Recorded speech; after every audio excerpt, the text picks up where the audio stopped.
பலத்தின் மேல் பலனடைந்து சீயோனிலே தேவ சந்நிதியிலே வந்து காணப்படுவார்கள். ஆமென். தேவனாகிய கர்த்தர் நமக்கு அந்த கடந்த மாதத்தை முடித்து இந்த டிசம்பர் மாதத்தின் முதலாவது நாளிலே தேவ பலனை சுதந்திரித்துக் கொள்கிற நாட்கள் அல்லது மாதம் என்கிற வார்த்தையை நம்ம வைத்தது மாத்திரமல்ல, அநேக பேரை இந்த வார்த்தையை கொண்டு கர்த்தர் பலப்படுத்தி இருக்கிறார். ராமன் சொல்லலாமா? தேவ பலனை சுதந்திரித்துக் கொள்ளும்படியான ஒரு மாதத்தை கர்த்தர் நாட்களில் சபைக்கு தந்திருக்கிறார். நிச்சயமா இந்த 31 நாட்கள் மாத்திரமல்ல, உங்களுடைய வாழ்நாள் முழுவதும் இந்த தேவ பலன் உங்களை ஆளுகை செய்யும்.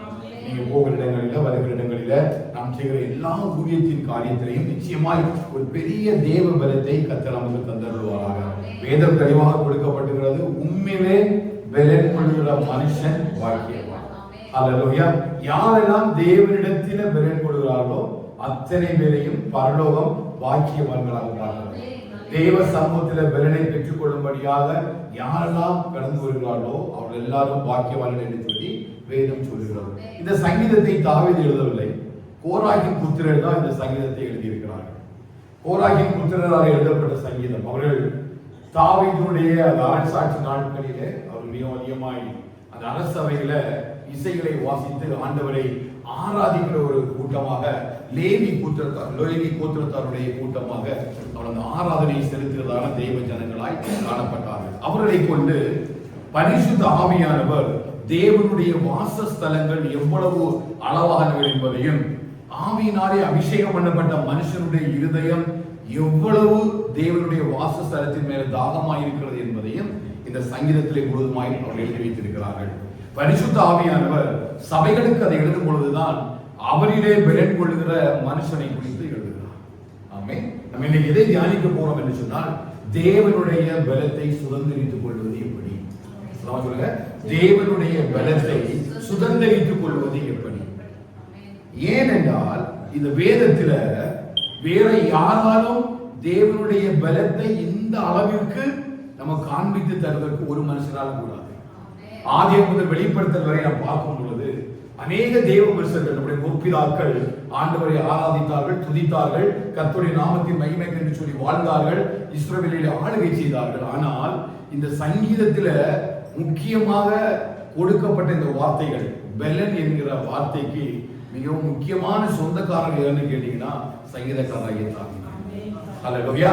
அவரால் மட்டும்தான் தன்னுடைய வாழ்க்கையில தேவ பலனை எப்படி சுதந்திரித்துக் கொள்ள முடிந்தது என்பதையும், அவருடைய வாழ்க்கையில கர்த்தருடைய பலன் எப்படி அவரை ஆளுகை செய்கிறது என்பதையும் நிச்சயமாக இந்த வார்த்தைகளின் மூலமாக அந்த தேவ பலத்தை இன்றைக்கு நாம் சுதந்திரித்துக் கொள்வதற்கு கர்த்தர் நமக்கு கிருபை பாராட்டுவாராக. அல்லேலூயா. சங்கீதக்காரரை தாவீதை விடவும் வேறு ஒரு மனுஷராலும் இந்த பலவீனத்தில கர்த்தர் எப்படி பலத்தை தருகிறார் என்பதையும், பலவீனனுக்கு கர்த்தர் எப்படி பலவானாக இருக்கிறார் என்பதையும், எப்படி ஒரு தேவ மனுஷன் தேவ பலத்தை சுதந்திரித்துக் கொள்ள முடியும் என்பதையும் வேற யாராலையும் வெளிப்படுத்த முடியாது. அந்த அளவிற்கு சங்கீதக்காரரை தாவீதுடைய வாழ்க்கையில இந்த வார்த்தைகள் மிகவும் ஆவிக்குரிய வார்த்தைகளாக காணப்பட்டது. அல்லேலூயா. 18வது சங்கீதத்தில் சொல்லும் பொழுது, என் பலனாகிய கர்த்தாவே உம்மில் நான் அன்பு கூறுகிறேன்.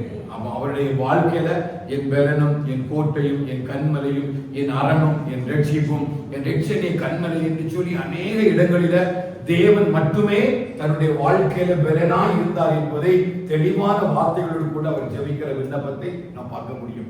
நம்மை போல சாதாரணமான ஒரு மனுஷன் தான் தாவீது.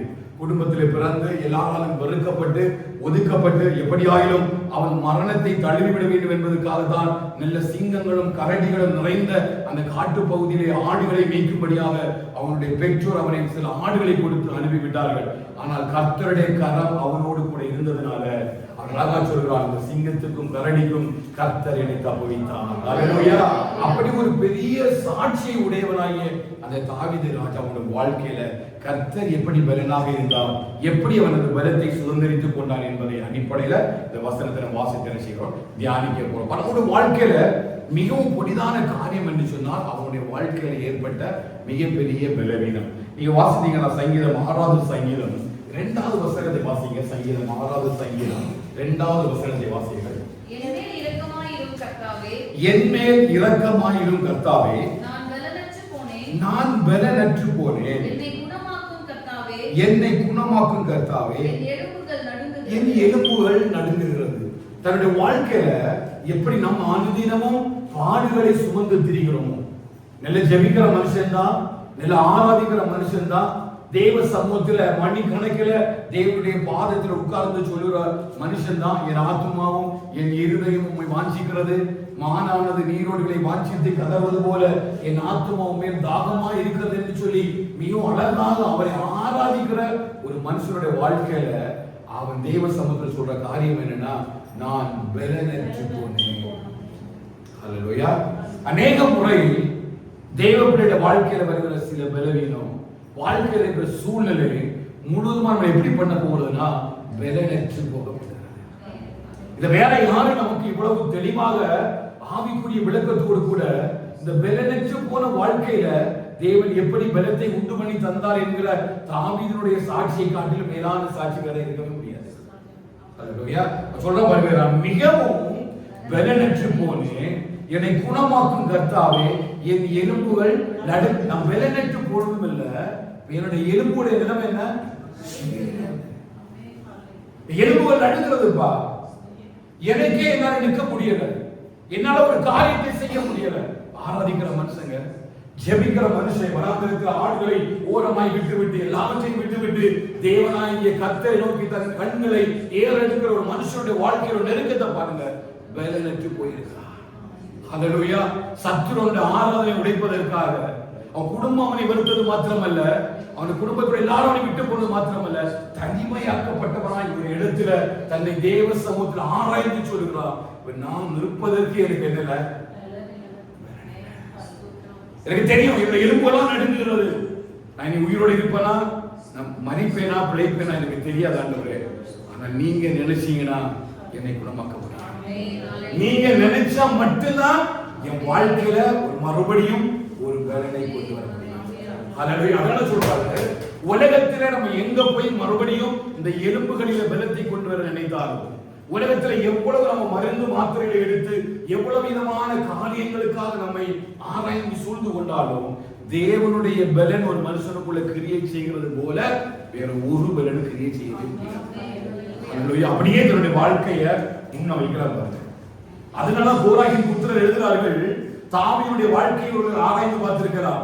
அவர் அரசவையில நல்ல இசைக்கருவிகளை மீட்டி ஆண்டவரை துதிக்கிறதான அந்த இடத்துல தாவீது ராஜாவோட வாழ்க்கையை பார்க்கும் பொழுது அவர் எல்லாராலும் வெறுக்கப்பட்டு ஒடுக்கப்பட்டு அவருடைய எலும்புகள் நடுக்கமடைந்து மறித்து விடுவேனோ என்கிற சூழ்நிலையில ஒரு ஜெபத்தை ஆண்டுக்குள் வைக்கிறார். ஆண்டவரே, நீர் என்னை குணமாக்க.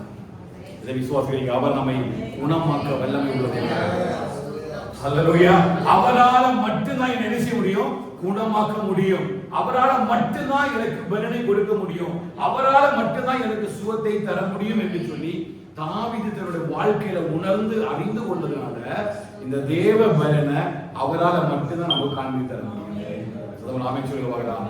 ஹல்லேலூயா. எலும்புகள் நடுங்குகிறதா? பலனற்று போய் உட்கார்ந்திருக்கிறீங்களா? முடியாம உட்கார்ந்திருக்கீங்களா? கவலைப்படாதுங்க, இன்னைக்கு தேவ பலன் உங்களை ஆளுகை செய்யும். ஹல்லேலூயா. தாவீதை ஒரு பலன் ஆளுகை செய்ய முடியும் என்று சொன்னால், தாவீதுடைய எலும்புகளை பலனடை செய்யும் என்று சொன்னால், தாவீதுடைய சரீரத்தில் ஒரு பலத்தை தேவனால் உருவாக்க முடியும் என்று சொன்னால், நிச்சயமாய் தேவ சமூகத்தில் அமர்ந்திருக்கிற ஒவ்வொரு எலும்புகளும் தசைகளும் நார்களும் நிச்சயமாய் இந்த மாலையில் ஒரு தெய்வ பலத்தை சுதந்திரித்துக் கொள்ளலாம். சதமராமே சொல்லுவார்கள், நிச்சயமாய் ஒரு தெய்வ பலத்தை சுதந்திரித்துக் கொள்ளும். இவர் சங்கீதம் 38வது சங்கீதம் 8வது வசனம் வாசிக்கிறவர். சங்கீதம் 38வது சங்கீதம் 8வது வசனம். நான் பலனற்று போய் மிகவும் நொறுக்கப்பட்டேன். நான் பலனற்று போய் மிகவும் நொறுக்கப்பட்டேன். என் இதயத்தின் கொந்தளிப்பினால் கதறுகிறேன். ஹல்லேலூயா. நான் எப்படி இருக்கிறேன்? நான் பலனற்று போய் நொறுக்கப்பட்ட நிலைமையில் இருக்கிறேன். எழும்பி நடப்பதற்கு இல்ல, பலனே இல்ல. பாருங்க, தேவ பலன் ஒரு தேவ பிள்ளையோட வாழ்க்கையில எப்படி எல்லாம் கிரியை செய்து பாருங்க. நம்ம தாவீது நமக்கு தெரியும், கடைசியில எல்லாவற்றிலையும் சமாதானத்தோடு அவன் தெய்வ சமூகத்துல போய் சேர்ந்தான். ஹல்லேலூயா. எப்படி வாழ்ந்தவன்? பலனற்று போனவன், எலும்புகள் நடுக்கத்தோடு இருந்தவன், வாழ முடியாமல் இருந்தவன். இப்ப சொல்றான், நான் பலனற்று போய் மிகவும் நொறுக்கப்பட்டேன், என் இதயத்தின் கொந்தளிப்பினால் கதறுகிறேன். ஆண்டவரே, என் ஏக்கங்கள் எல்லாம் உமக்கு முன்பாக இருக்கிறது, என் தவிப்பு உமக்கு மறைவாக இருக்கவில்லை. என் உள்ளம் குழம்பி அலைகிறது, என் பலன் என்னை விட்டு விலகி என் கண்களின் ஒளி முதலா இல்லாம போயிடுச்சு. ஒரு பலன் சரீரத்திலிருந்து போனதுக்கு அப்புறமா தாவீதுடைய சூழ்நிலையை பாருங்க. அல்லேலூயா.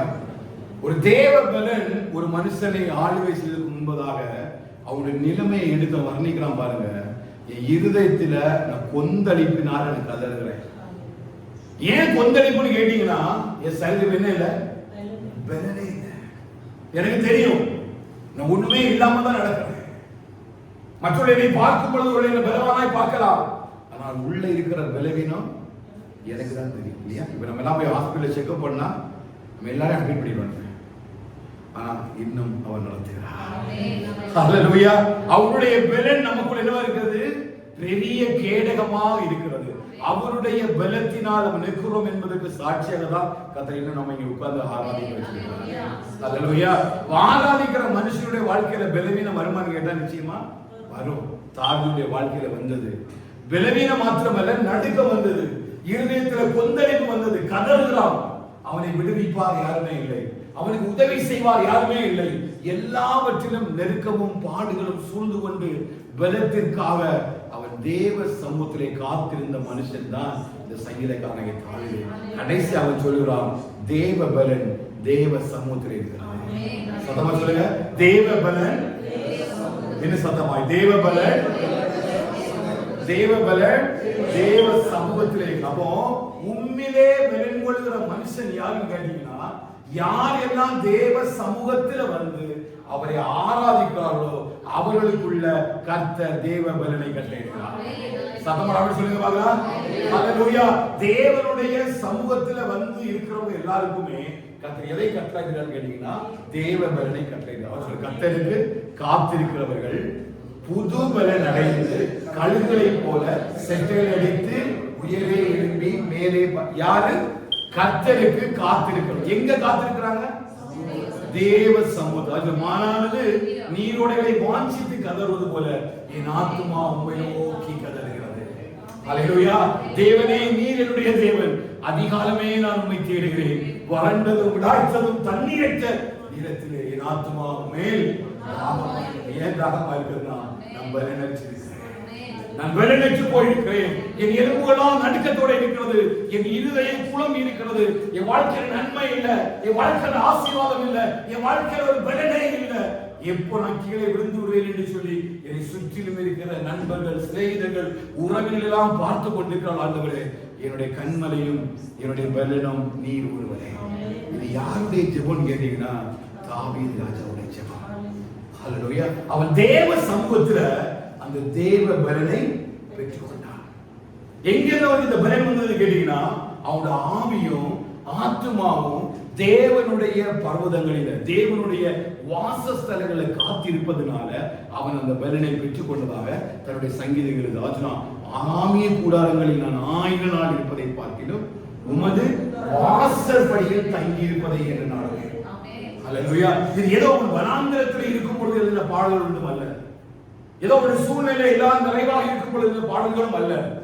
அவன் அரசவையிலே இருந்து அவனுக்கு விரோதமாய் அவனுடைய மகனும் அவனுக்கு விரோதமாய் எதிரிகள் எல்லாம் எழும்பி அநேக யுத்தங்களை நடப்பித்த பொழுது அந்த யுத்தத்திலெல்லாம் கர்த்தர் ஜெயத்தை கட்டளையிட்டார் என்பதை குறித்து அவன் பாடும் பொழுது சொல்கிறான், இந்த யுத்தத்திலே வெற்றி சிறக்க பண்ணது யாருன்னு கேட்டீங்கன்னா, என் கண்மலையும் வெற்றிகரமான கர்த்தர், என் பலனாகிய கர்த்தர் தான். இவை எல்லாவற்றிலும் எனக்கு ஒரு பலத்தை தந்து இந்த பெரிய யுத்தத்தில நான் வெற்றி சிறக்கும்படி கர்த்தர் தனக்கு தந்திருப்பதாக அந்த தேவ பலனை குறித்து அவன் இங்கே எழுதை பார்க்க முடியும்.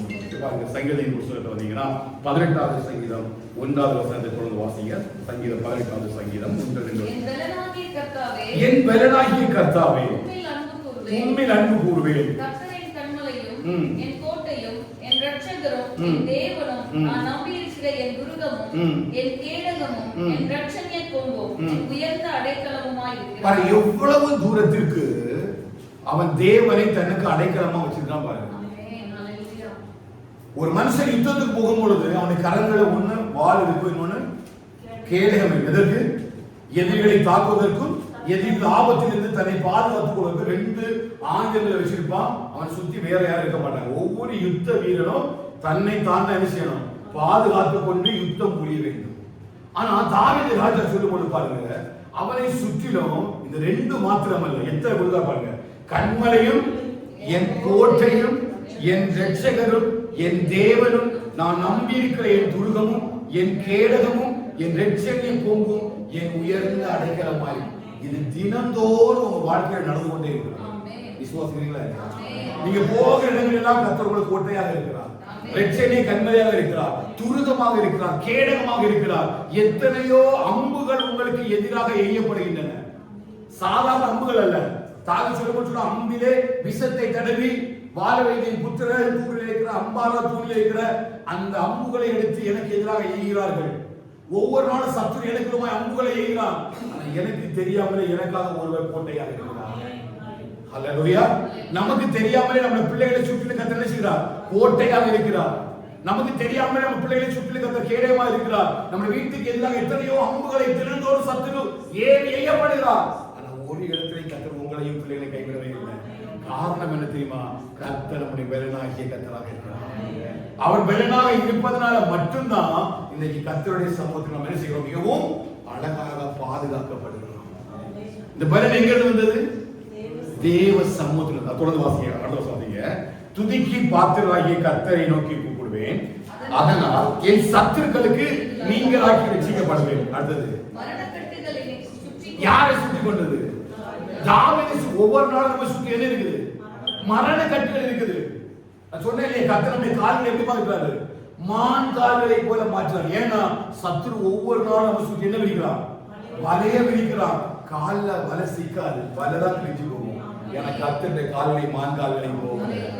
ஹல்லேலூயா. மரண கட்டுகள் இருக்கான்னு கேட்டீங்கன்னா இருக்குது. அனுதினமும் நம்ம போகிற பாதையெல்லாம் சத்துரு யார் இருக்கலாம் என்று சொல்லி வகை தேடி மரண கட்டுகளை நமக்கு விரோதமாக வீசிக்கொண்டேதான் இருக்கிறான். பொல்லாத கட்டுகள் நமக்கு விரோதமாக ஏவப்படுகின்றன, வலைகள் நமக்கு விரோதமாக வீசப்படுகின்றன. ஆனா கர்த்தர் ஒவ்வொரு இடத்திலையும் கர்த்தரை பார்க்கிறார். பாருங்க, மரண கட்டுகள் என்னை சுற்றி கொண்டது, துர்ச்சன பிரவாகம் அப்படின்னா இருள் என்னை பயன்படுத்தினது, என் சூழ்நிலைகளை என்னை பயன்படுத்தினது, என்னுடைய பலனற்ற தன்மை, என் இருதயத்தினுடைய நெருக்கம், என்னுடைய பாடுகள், என்னுடைய கஷ்டங்கள் எல்லாம் என்ன பண்ணிட்டீங்கன்னா ரொம்ப பயமுறுத்துது. நாளைக்கு உயிரோட இருப்பேன் எனக்கு தெரியாது, நாளைக்கு நான் கண்பிடிப்பேன் எனக்கு தெரியாது. என் பலவீனம் என்னை மேற்கொள்ளுற அளவுக்கு அதிகமாய் எனக்கு எதிராக பெருகிட்டு. அடுத்து சொல்ல பாருங்க, பாதாள கட்டுகள் என்னை சூழ்ந்து கொண்டது, மரண கண்ணிகள் எல்லாம் நம்ம சுற்றிட்டே இருக்குதுங்க.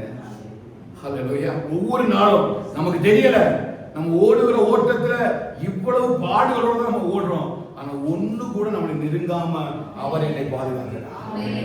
ஹல்லேலூயா.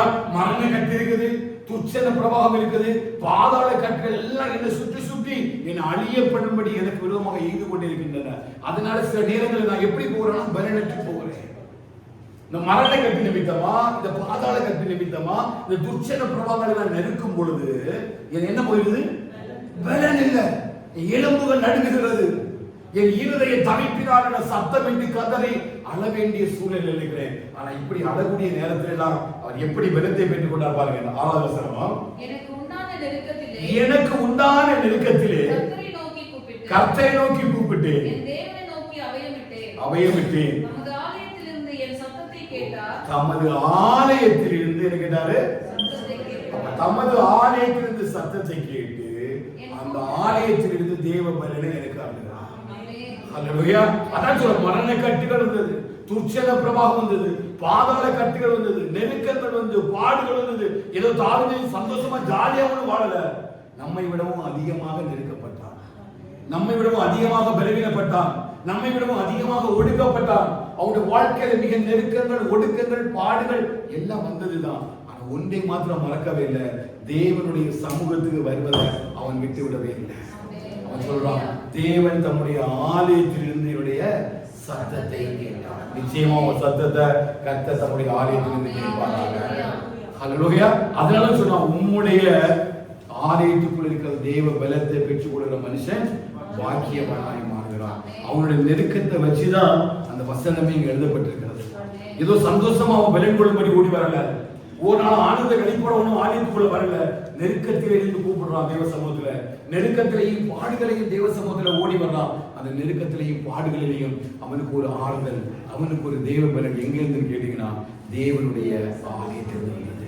அதெல்லாம் அவன் சொன்னான், சேனைகளின் கர்த்தாவே, உங்களுடைய வாசஸ்தலங்கள் எவ்வளவு அழகானவைகள். விசுவாசிக்கிறீங்களா? நம்ம இருக்கிற இந்த வாசஸ்தலம் இல்லையா, இந்த ஆலயம் இல்லையா, 1-2 பேருடைய நாமத்தினால் எங்க கூடுறார்களோ அது மத்தியில் இருப்பேன் என்று சொல்லி வாக்கு பண்ணினார் இல்லையா, அந்த தேவன் இங்கே வாசம் பண்றார். அவருடைய வாசஸ்தலம் மிகவும் அழகானது. உலகத்தில் எங்க போய் பார்த்தாலும் இவ்வளவு அழகான ஒரு வாசஸ்தலத்தை பார்க்கவே முடியாது. ஏன்னா அவர் வாசம் பண்ணுகிற இடம் அவ்வளவு அழகான வாசஸ்தலங்கள்.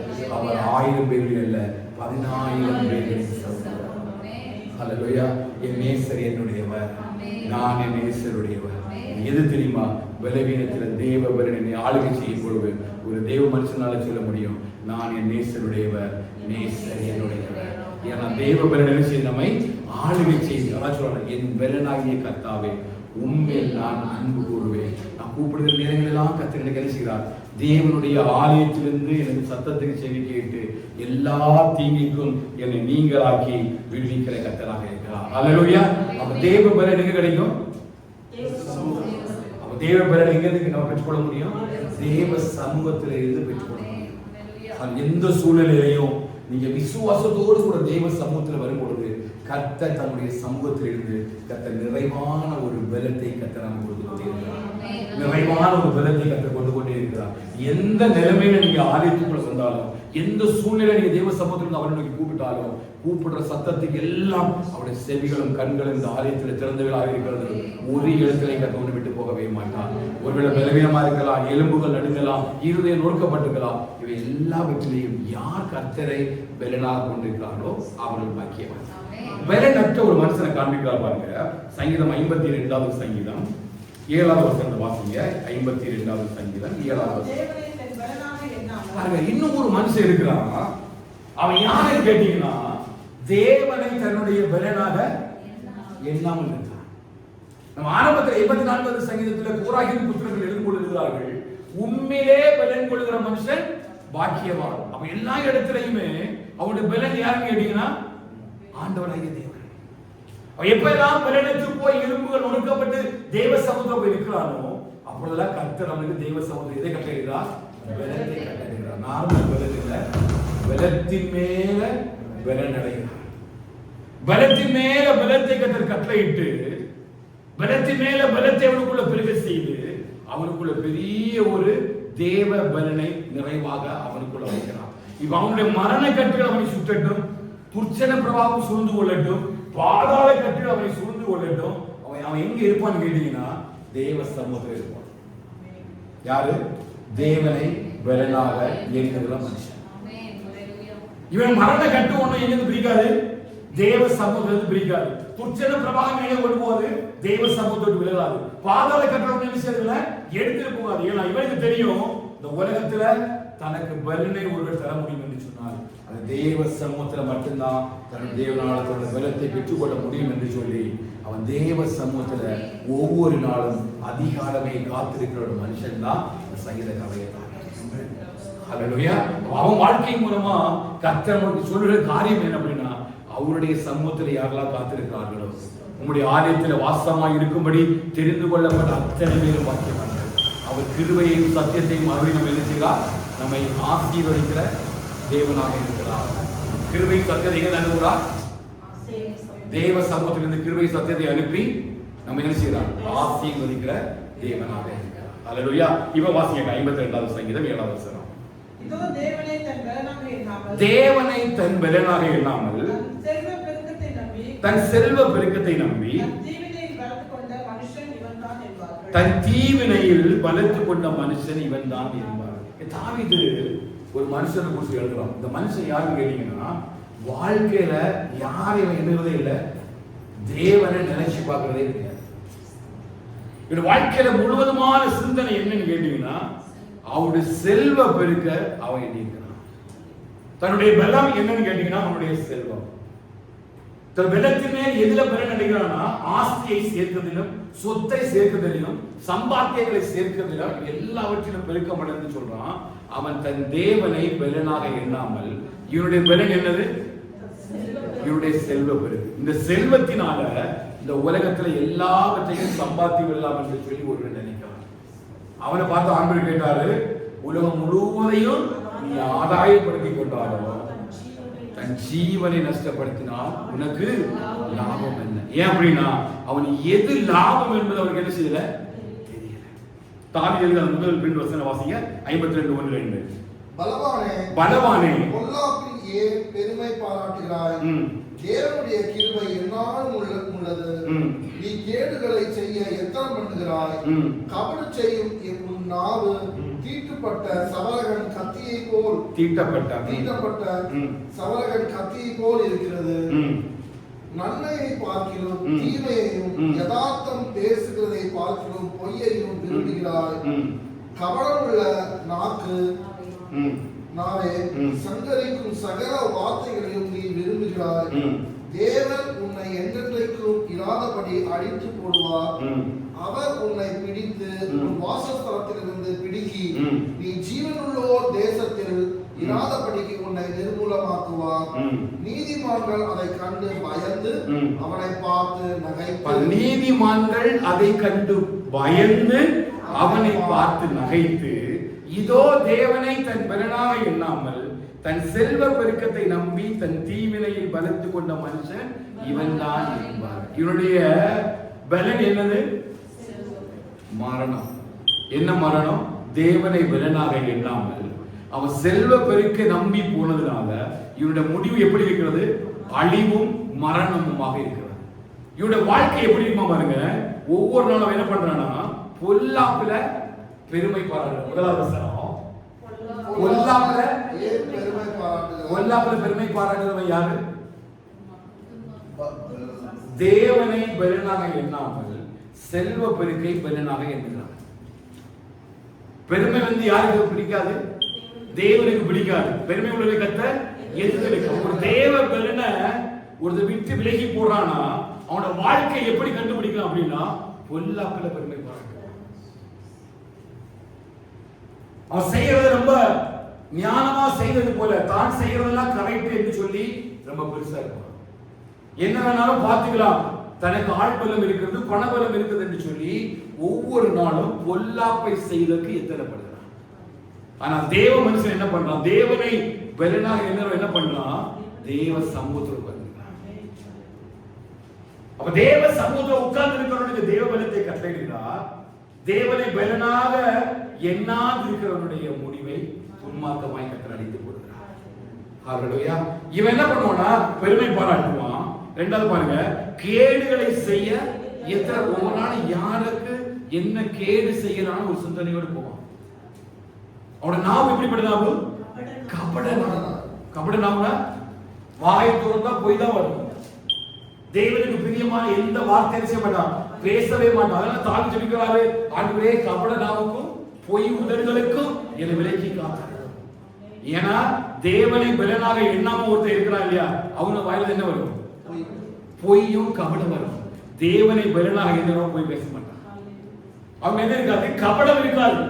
அவன் சமாதானமா அன்பா எல்லா இடத்திலும் தயவான ஒரு இரக்கத்தை பேசுகிற மகனாக காணப்படுவான். ஆனா இப்படிப்பட்ட வாழ்க்கை எப்படி இருக்குன்னா கபட நாவா இருக்கும். மூன்றாவது பாருங்க, நன்மையை பார்க்கிலும் தீமையையும் யதார்த்தம் பேசுவதை பார்க்கிலும் பொய்யையும் விரும்புகிறான்.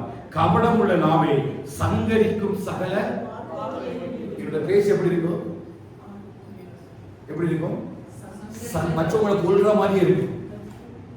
ஆனா ஆண்டவருடைய வசனம் சொல்லுகிறது, மற்றவர்களுக்கு பிரயோஜனமான வார்த்தைகளை யார் பேசுவார்? தேவனை பலனா வச்சிருக்கிறவன் பேசக்கூடிய வார்த்தை எப்படி இருக்கும்? மற்றவர்களுக்கு பிரயோஜனம் உண்டாகத்தக்க வார்த்தைகள் இருக்கும். கெட்ட வார்த்தைகள் உண்டும், கெட்ட வார்த்தைகள் உண்டும் அவங்க வாயிலிருந்து வராது. ஏன் அப்படின்னா அவன் தேவனை மட்டும்தான் பலனா வச்சிருக்கான்.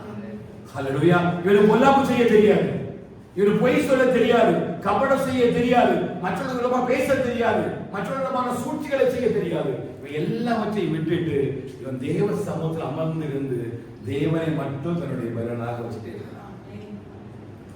நெருக்கத்தில் ரொம்ப சத்தம் போடுறான், பலவீனத்தில் ரொம்ப கதறுறான். எங்க உட்கார்ந்து கதறுறானா? தேவ சமூகத்தில் உட்கார்ந்து கதறுறான்.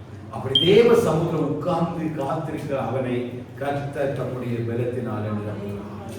கர்த்தர் தம்முடைய பலத்தினால் நிரப்புகிறார். தேவ சமூகத்தில் காத்திருக்கிறவனுக்கு கர்த்தர் தம்முடைய பலத்தை கட்டளையிடுகிறார்.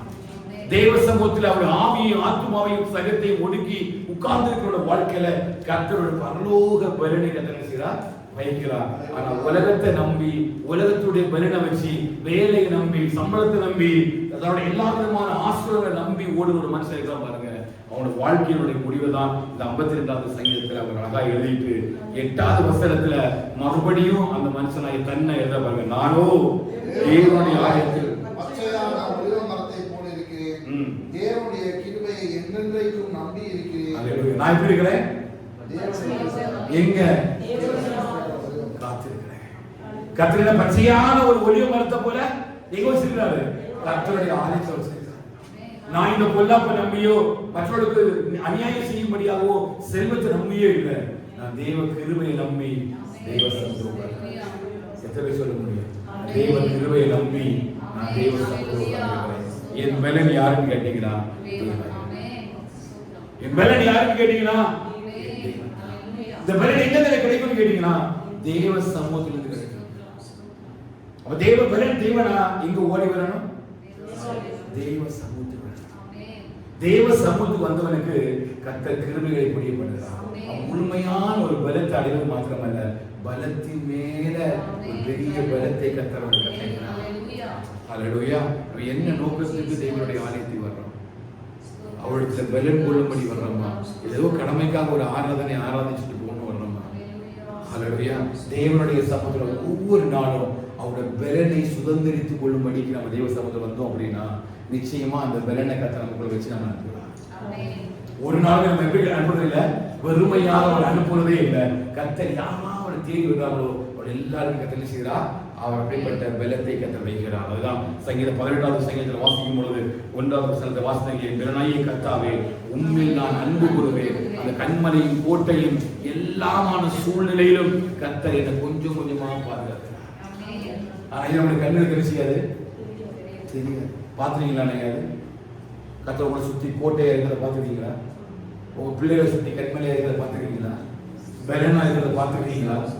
எத்தனையோ அம்புகள் நம்ம சுற்றி எய்யப்படுவதை பார்த்துருக்கீங்களா? ஒன்றையுமே உங்க கண்களுக்கு அவர் காட்டுறது இல்லை. ஏன் சில இடம் நமக்கே தெரியாது.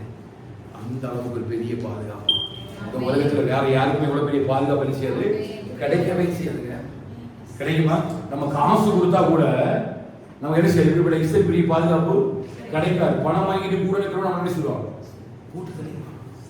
ஆனா கர்த்தர் ஒரு பாதுகாப்பு கொடுக்குறாரு பாருங்க, என்ன பெரிய பாதுகாப்புங்க. இதை உணர்ந்தவனால தான் உணர முடியும். அதனால தாவீது எப்பொழுதுமே சொல்லுவார், கர்த்தர் தம்முடைய ஜனத்திற்கு பலன் கொடுத்து சமாதானம் அருளி அவரை ஆசீர்வதிக்கிறார். இந்த பலன் எங்க வருது? கர்த்தர் தம்முடைய ஜனத்துக்கு என்ன கொடுக்கிறாரு? பலன் கொடுக்கிறாரு. அவங்க போகிற பாதைகள் எல்லாம் பலனை கொடுத்து தான் நம்மளை அனுப்புகிறாரு. ஒரு இடத்துல என்ன செய்யக்கூடாது, சோர்ந்து விடக்கூடாது. ஒரு இடத்துல கூட சூழ்நிலை நம்மை மடங்கடிக்க பண்ணிவிடக் கூடாது. ஒரு இடத்துல கூட எதிராளி சத்துரு வீசுகிற வழிகளிலே நம்முடைய கால்கள் சிக்கிவிடக் கூடாது என்பதுல மிக தெளிவாக இருந்து கர்த்தர் நம்மை கண்ணும் கருத்துமாக பாதுகாக்கிறார். அது இன்னும் அதிகமா சொல்லும் பொழுது, உன்னை தொடுகிறவன் ஏன் கண்ணின் மணியை தொடுகிறான். நம்ம கூட நம்ம பிள்ளை அப்படி செய்ய முடியாது, பாதுகாப்பீங்களா? முடியாதுங்க. அவர் சர்வ வல்லமையுள்ள தேவன்.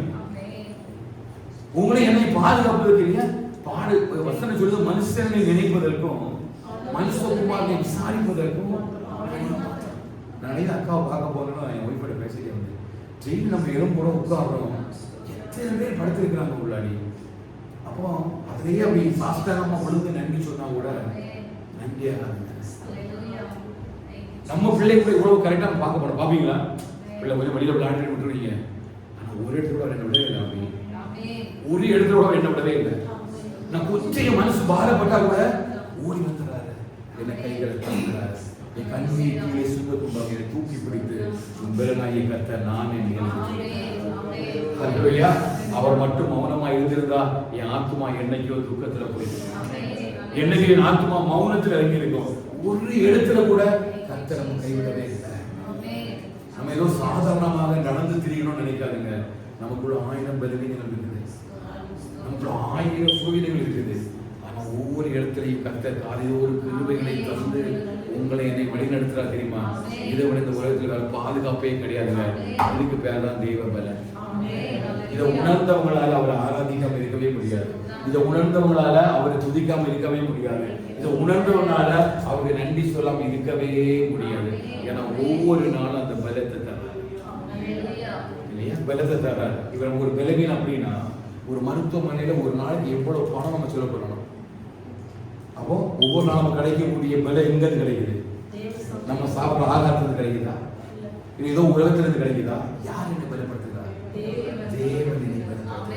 அந்த பலனுக்கு நான் என்னது கொடுக்குறேன்? மருத்துவமனையில் பில்லு கிட்ட அவங்க போறேன்னா, ஆனா ஒவ்வொரு நாள் எனக்கு பலன் தரணும் இல்லையா? சில எனக்கு கால் முடியலை, என் இடுப்பு முடியலை, இருந்தா எலும்ப முடியலை.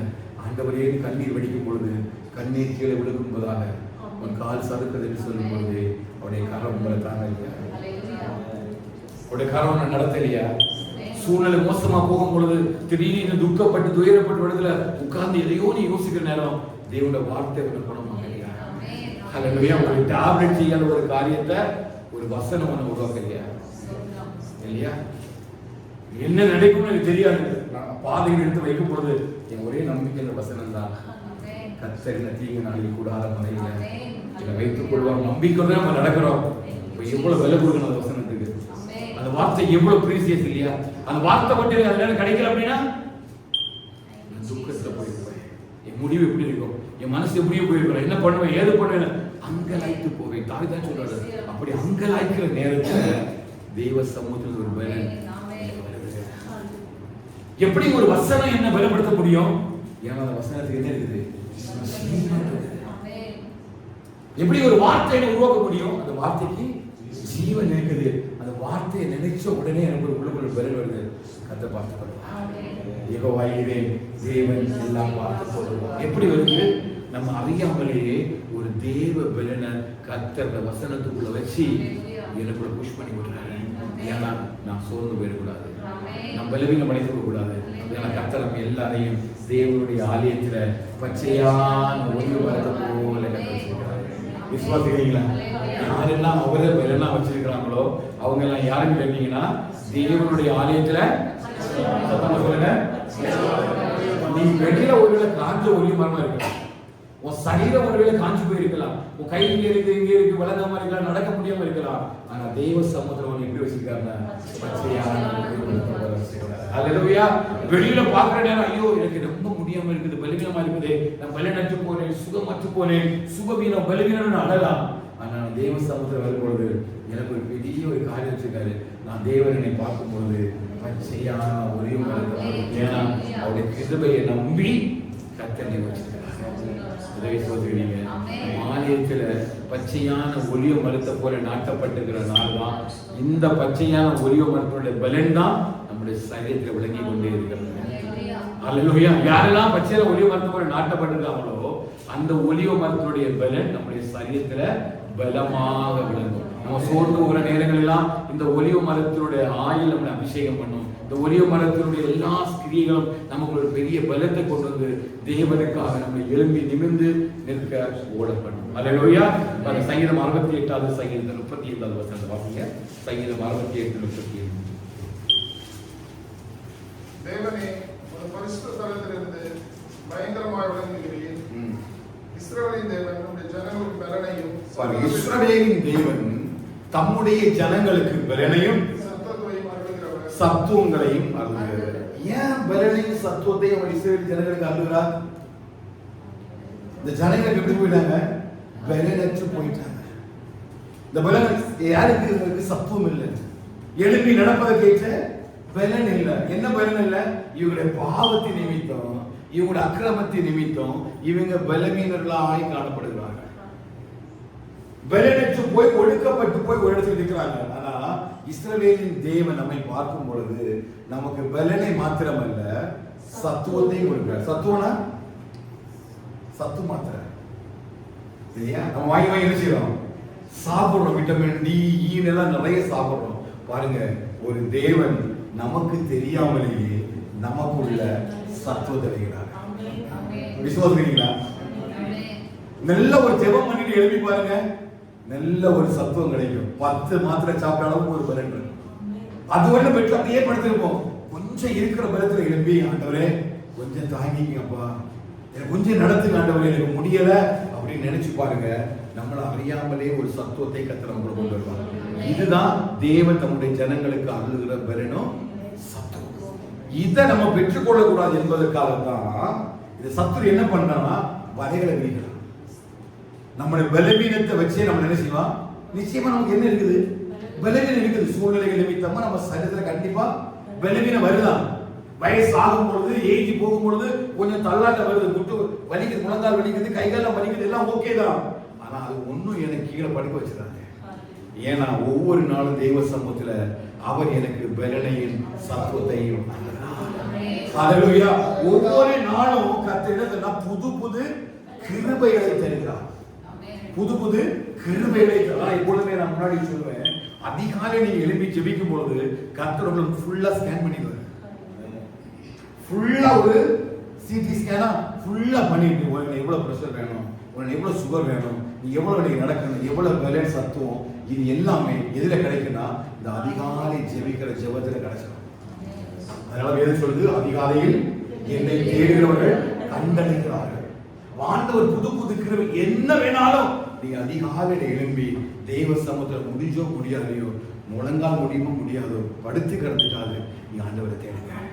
படுக்கையில நீங்க ஆண்டவரை தேடுங்க. தாய் சொல்லும்போது என் படுக்கையில நான் இருதயத்துல அமர்ந்து கொண்டு தேவனத்துல பேசிக்கிறேன். என் இருதயம் அவரோடு கூட பேசிக்கிட்டே இருக்கும். ஏன் அப்படின்னா நான் முடியாம தான் படுத்திருக்கிறேன். அதனால அவரை நினைச்சல கூப்பிட மறக்கல, அதிகாலையில எழுப்புவதற்கு மறக்கல, முடியல. ஆனாலும் என் கண்கள் அவரை நோக்கி காத்திருக்கிறது, என் ஆத்தும் அவரை நோக்கி காத்திருக்கிறது. சங்கீத அழகா சொல்றார், அதிகாலமே நான் நினைச்சுகிறேன் தேடுகிறேன் கர்த்தாவே, காலையிலே உமக்கு நேரே வந்து ஆயத்தமாகி காத்திருக்கிறேன். யாரு காத்திருக்கிறார்? யாருக்காக?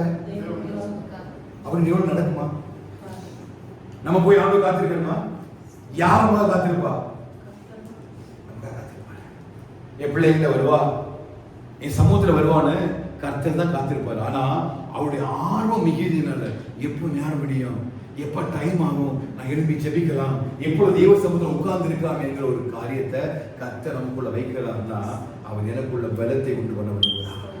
ஹல்லேலூயா. அது அதிகாலையில் ஒரு பலத்தை எனக்குள்ள வைக்கிறார் இல்லையா, அதுதான் அந்த சத்துவத்தை எனக்குள்ள உருவாக்குறார். இப்படி சங்கீதகாரன் தாவீது எல்லா இடத்திலையும் தேவ சமூகத்தில மட்டும்தான் அவர் தன்னுடைய பலனை பெற்றுக் கொண்டதாக எழுதியிருக்கிறார். ஹல்லேலூயா. அவர் தேவ சமூகத்துல யாரெல்லாம் பலனை பெற்றுக்கொள்ள பிரயாசப்படுகிறார்களோ அத்தனை பேரும் பாக்கியவான்கள். 54 சங்கீதத்தை அந்த கோராகின் புத்திரர்கள் தாவீதுடைய வாழ்க்கையெல்லாம் ஆராய்ந்து பார்க்கிறாங்க.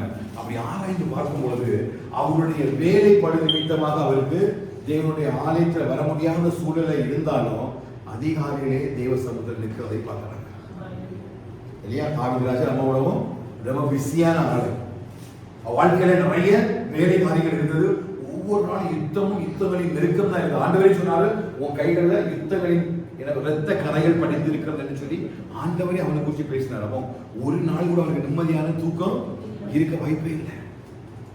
எப்ப யுத்தம் வரும், எப்ப எதிராளிகள் வருவார்கள், எப்பொழுது அவனுடைய கோட்டையை பிடிப்பான் என்று சொல்லி அவ்வளவு ஏக்கங்கள், தாக்கங்கள், பாடுகள் மத்தியிலையும் அவன் எதை மறக்கலன்னு கேட்டீங்கன்னா தேவ சமூகத்தை மறக்கவே இல்லை. ஒரு மனுஷன் ஒரு குறிப்பிட்ட வயதுல தான் ஓட முடியும் இல்லையா, ஒரு குறிப்பிட்ட வயதுல தான் ஓட முடியும். சிக்லாக்ல அவன் குடும்பத்தை எல்லாம் அடிட்டு போயிட்டாங்க. வேதம் சொல்லுது, தனக்கு பலன் இல்லாமல் போகும் மட்டும் எதுக்கெல்லாம் எல்லாவற்றையும் இழந்து நிற்கதியா இருக்கிறான். அவனோட குடும்பம், பிள்ளைகள் இதுவரை சம்பாதித்த எல்லாவற்றையும் வாசிக்கலாம். 2 அதிகாரம் 11வது வசனம் வாசிக்கலாம். சரி, 1 சாமுவேல் 30வது அதிகாரம் 4வது வசனம் பாடி. 1 சாமுவேல் 30:4 வாசிங்க. 1 சாமுவேல் 30வது அதிகாரம் 4. அப்பொழுது தாவீதும் அவனோடு இருந்த ஜனங்களும் அழுகிறதற்கு தங்களில் பலன் இல்லாமல் போகும் மட்டும் சத்தமிட்டு அழுதார்கள். ஏன்? வாழ்நாள் முழுசா அவன் சம்பாதிச்ச எல்லாமே எல்லாம் போனாலும் பிரச்சனை இல்லை. அவனுடைய மனைவி, பிள்ளைகள் எல்லாவற்றையும் கொண்டு போனாங்க. இப்ப எப்படி நிற்கிறான்னு கேட்டீங்கன்னா தனியா எனக்கு இப்பதான் சொல்றாங்க, நான் பலனற்று போனேன். என் நடுங்கூட என்ன செய்யுது? நடுங்குது. தனியா தான் எப்படி போய் திரும்ப அதை மீட்டுக் கொள்வது, தன்னுடைய கூட யுத்த வீரர்களை கொண்டு இந்த இடத்துல அந்த காரியம் திரும்ப பெற்றுக்கொள்ள முடியுமா முடியாதான்னு தெரியாது. ஆனா தேவ சமூகத்துல போய் கேட்கலாம் பாருங்க, நான் இந்த தண்டை பின்தொடரலாமா வேண்டாம்? ஆண்டவர் சொல்றாரு, போ, நீ மீட்டுக் கொள்ளுவாய். பலன் இல்லாத ஒருத்தர் தேவ சமூகத்துல போகக்கூடிய நேரம் அவன் அழுது அழுது அழுது அழுது என்ன இல்ல, பலன் இல்ல. இந்த பலத்துல போனா நிச்சயமா என்ன செய்ய முடியாது, ஜெயிக்க முடியாது. ஆனா இவன் எங்க போய் அழுறான்? தேவ சமூகத்துல சொன்ன ஆண்டவர் சொல்றாரு, நீ போ, மீட்டுக் கொள்வாய். வேதம் சொல்றது ஒரு பொருள் பாக்கி இல்லாம அத்தனையும் திரும்ப மீட்டுக் கொண்டான். இந்த வார்த்தை சபைக்கு மேல பேசுறேன். கண்டிப்பா ஒரு இடத்துல குறையில்லாம எந்த பலனை இருக்கிறியோ அந்த பலனை கர்த்தர் மேலே வைப்பார். அல்லேலூயா. எந்த அளவுக்கு பலன் இல்லாம நீ உடைஞ்சு போய் நிற்கிறியோ எல்லாவற்றையும் மறுபடியும் கர்த்தர் திரும்ப உங்களுக்கு தருவார். எங்கன்னா தேவ சமூகத்தில் அழுது பாரு. அல்லேலூயா. ஒரு பலன் இல்லாம நம்ம உட்கார்ந்து இருக்கலாம், திருப்பி கொள்ள முடியுமா முடியாதுன்னு தெரியாது. ஆனா கர்த்தர் வசனம் சொல்லுது, நீ பின்தொடர்ந்து போ, மறுபடியும் நீ திருப்பி கொள்வாய். தாவீது போனா திருப்பி கொண்டு வந்தான். இப்ப போனாலும் சொல்ல முடியும், உண்மையிலே பலன் கொண்ட மனுஷன் அவன் என்ன பண்ணுவான்னா, அடுத்த வருஷம் என்ன சொல்லுது, 8வது வருஷம் சொல்லுது, தாவீது கர்த்தரை நோக்கி 34:7 அவன் அழுகையின் பள்ளத்தாக்கை உருவ நடந்து அதை நீரூற்றாக்கி கொள்கிறார். யாரு?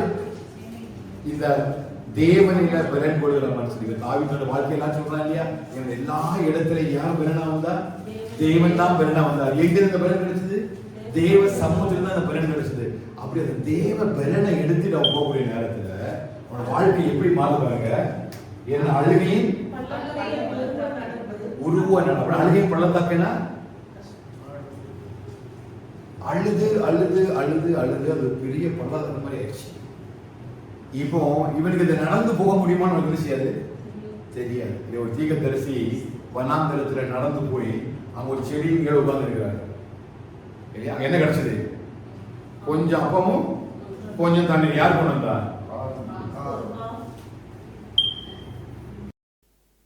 பைபிள் படிக்கிறவங்களா ராமன் சொல்லுங்க. வனாந்தரத்துல சதபராமன் யாரெல்லாம் பைபிள் படிக்கிறீங்க ஆமன் சொல்லுங்க, நல்லா கை வைத்துங்க. வனாந்திரத்தில் எங்க காக்க வந்தது? வனாந்திரத்தில் யார் வந்தா? தூதன் வந்தான். என்ன கொண்டு வந்தான்? ஒரு அடையும் கொஞ்சம் அப்பமும் கொஞ்சம் தண்ணியும் கொண்டு வந்துட்டு என்ன சொன்னான்? இதை புசித்து குடித்து 40 நாள் எலும்பி நடத்துறதுக்கு பலன் கொடுத்தார் இல்லையா? நல்லா பைபிள் படிங்க. நான் கேட்கறத விட ஆண்டவர் கேட்பாரு. அப்ப நீங்க காக்கான்னு சொன்னீங்கன்னா முடிஞ்சு, போக்கான்னு விட்டுருவாரு. வனாந்திரத்தில் யாருமா வந்தா? ஆண்டவரே அது காக்கா வந்து சரி போக்கா நீ அப்படின்னு ஒதுக்கி விட்டுருவாரு. கேரி தாற்றங்கள்லாம் யார் வந்தா? காக்கா வந்து. வனாந்திரத்தில் தீர்க்கதரிசி பார்க்கும்போது யார் வந்தா? தேவதூதன் வந்து அவனை எழுப்பி 40 நாள் நடக்கிறதுக்கு ஒரு பலன் எப்படி கிடைச்சதுங்க? ஹல்லேலூயா. அந்த பலத்தை கர்த்தர் நமக்கு தருவார்.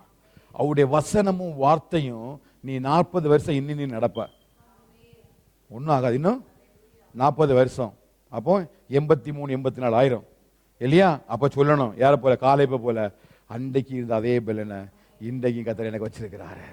ஹல்லேலூயா. உலக மனுஷன் இதை சொல்ல முடியாதுங்க. உலக மனுஷனால பேச முடியாத ஒரே வார்த்தை என்ன தெரியுமா? அன்றைக்குரிய அதே பலனை இன்றைக்கு கர்த்தர் எனக்கு தந்திருக்காருனா, யார் கர்த்தரை தன் பலனாக கொண்டிருக்கிறானோ அவனால மட்டும்தான் 85 வயசுல சொல்ல முடியும். அன்றைக்கு தேவன் தந்த அதே பலன் இன்னைக்கு இருக்குது. இன்னைக்கு சாத்தானை எதிர்த்து யுத்தம் செய்வதற்கு கர்த்தர் நமக்குள்ள ஒரு தெய்வ பலனை கர்த்தர் வச்சிருக்கிறாரு. சதமர் ஆமென் சொல்லுங்க பார்க்கலாம். ஹல்லேலூயா. இப்படிதான் தெய்வ பலன் நமக்குள்ள என்ன செய்யுது? கிரியை செய்கிறது. தேவ சமூகத்தில் காத்திருந்தாங்க, தேவனுடைய வார்த்தையை பெற்றுக்கொண்டாங்க. எலியா தீர்க்கதரிசி அப்படிதான் வனாந்திரத்தில் காத்திருக்கிறாரு.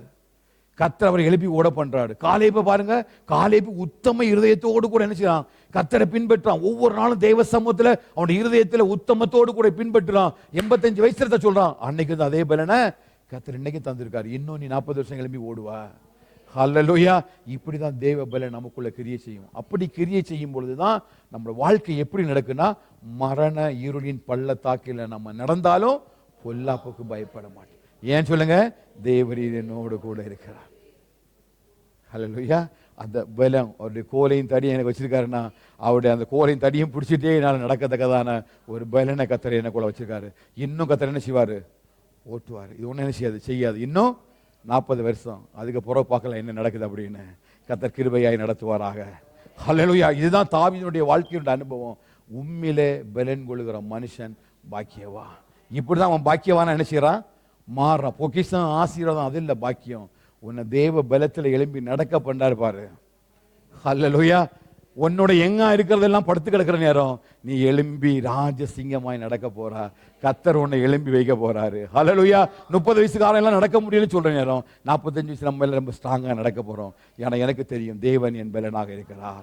நான் ஒரு நாள் செல்வ பெருக்க நம்பி இல்லை, நான் என் தேவனை நம்பி இருக்கிறேன். நான் தேவனுடைய ஆலயத்தில் பச்சையான ஒலிவ மரத்தை போல கர்த்தரை நாட்டி வச்சிருக்கிறாரு.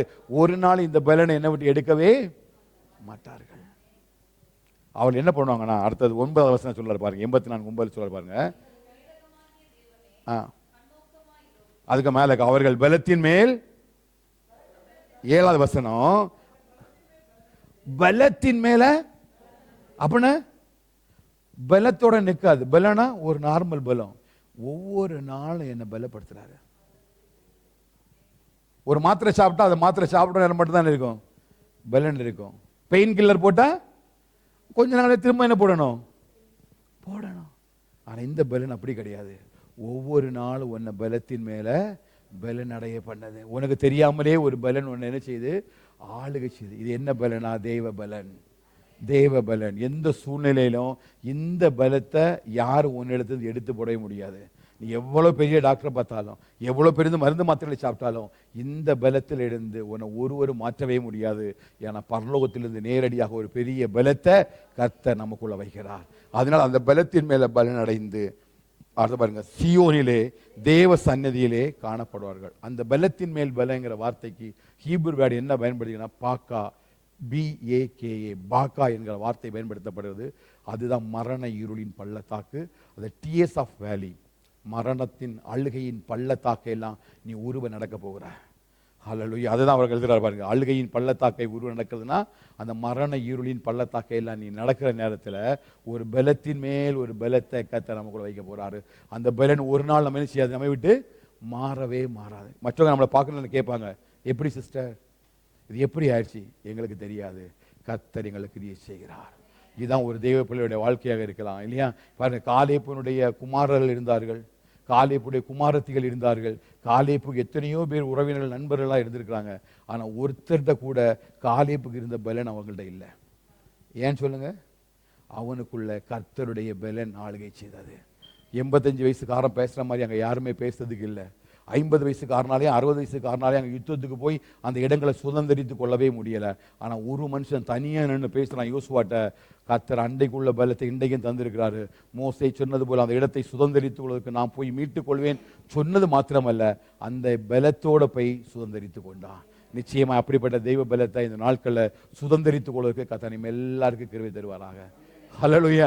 இது பலவீனத்தில் மட்டும் கிடையாது. உங்கள் வேலையில் இருக்கலாம், உங்கள் குடும்பத்தில் இருக்கலாம், எந்த சூழ்நிலையில் இருக்கலாம். இந்த மாதங்களில் நடக்க போகிற எல்லா காரியத்திலையும் கர்த்தருடைய தேவ பலன் நம்மை ஆளுகை செய்யும்.